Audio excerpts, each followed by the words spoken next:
La mauvaise nouvelle se confirme pour Ronald Araujo. Comme redouté plus tôt par la presse catalane, le défenseur uruguayen va devoir passer par la case opération. Il est sorti sur blessure lors de la Copa América, face au Brésil. C'est le club Blaugrana qui l'a annoncé via un communiqué. Des examens réalisés à la cité sportive Johan Gamper ont montré que le joueur de l'équipe première Ronald Araujo souffre d'une lésion du tendon ischio-jambier droit. Dans les prochains jours, il subira une intervention chirurgicale sous la supervision du Dr Lasse Lempäinen, sous la supervision du personnel médical du club, à Turku, en Finlande. Une fois l'intervention terminée, un nouveau point médical sera effectué, peut-on lire. Cette opération pourrait entraîner 4 mois d'indisponibilité.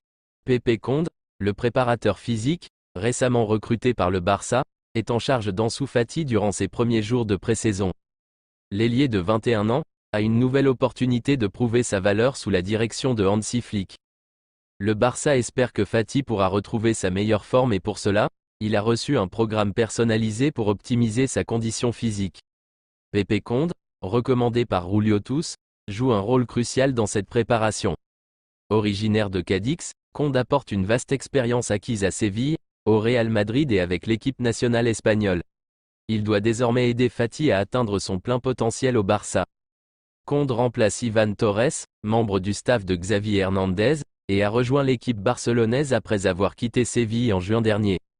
Aux côtés de Julio Tous et de Rafael Maldonado, également nouveau venu du Barça en provenance de la Real Sociedad, Conde se concentre sur l'amélioration physique d'Ansu Fati.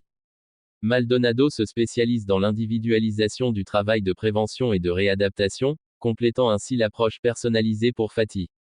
Ensemble, l'équipe de préparation physique travaille intensivement pour dorloter et maximiser les performances de l'attaquant, dans l'espoir de voir éclore à nouveau le talent qu'Ansu Fati a déjà démontré. Au terme d'une finale globalement maîtrisée, l'Espagne est venue à bout de l'Angleterre, 2-1, remportant ainsi le 4e Euro de son histoire. Une épopée fantastique au cours de laquelle Lamine Yamal et Nico Williams ont particulièrement brillé. L'Espagne est sur le toit de l'Europe. Après ses victoires en 1964, 2008 et 2012, l'Aurora a ajouté, dimanche soir, un nouveau titre continental dans son armoire à trophées. Le 4e de son histoire. Un record. Rarement inquiété et porté par une réalisation décisive signée Mikel Oyarzabal, les Ibères ont finalement pris le meilleur, 2-1, face à des Sri Lions globalement décevants. Fort d'un collectif parfaitement huilé, les hommes de Luis de la Fuente ont surtout pu s'appuyer sur leur duo de feu, Lamine Yamal, Nico Williams. Pour le premier cité, les chiffres donnent tout simplement le tournis. Lamine Yamal, des records à tout va, plus jeune vainqueur d'un tournoi majeur en sélection. Plus jeune joueur à jouer et à être décisif dans une finale d'un tournoi majeur. Plus jeune buteur de l'Euro, plus jeune vainqueur du trophée du meilleur jeune de l'Euro, plus jeune joueur et passeur de l'histoire de la Champions League, plus jeune champion d'Espagne, plus jeune buteur de l'histoire de la Liga, plus jeune joueur à jouer et à marquer avec la sélection espagnole, plus jeune joueur à jouer et à marquer avec le FC Barcelone. Le crack des Cullers continue, en effet, de briser tous les records de précocité.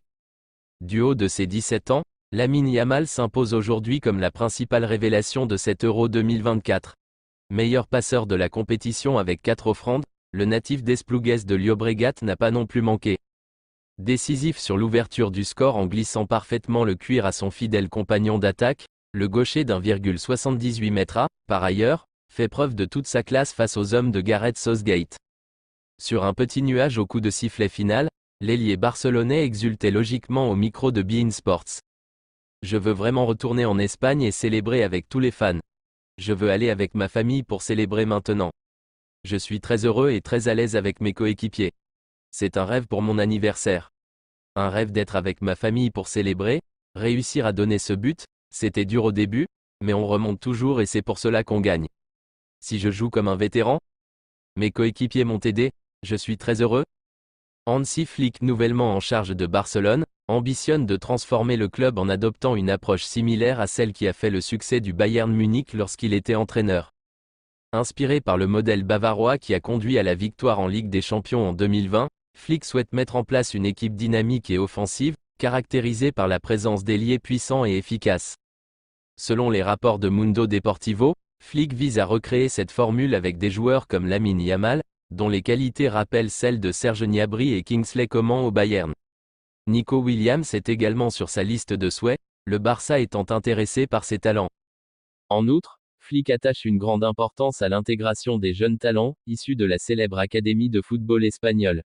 Des joueurs comme Pedri, Gavi et Cubarsí, qui incarnent la technique et l'identité de jeu local, sont vus comme des piliers pour l'avenir de l'équipe sous sa direction. Cette stratégie vise à renforcer non seulement la qualité individuelle mais aussi la cohésion collective de l'équipe, dans l'espoir de ramener Barcelone au sommet du football européen.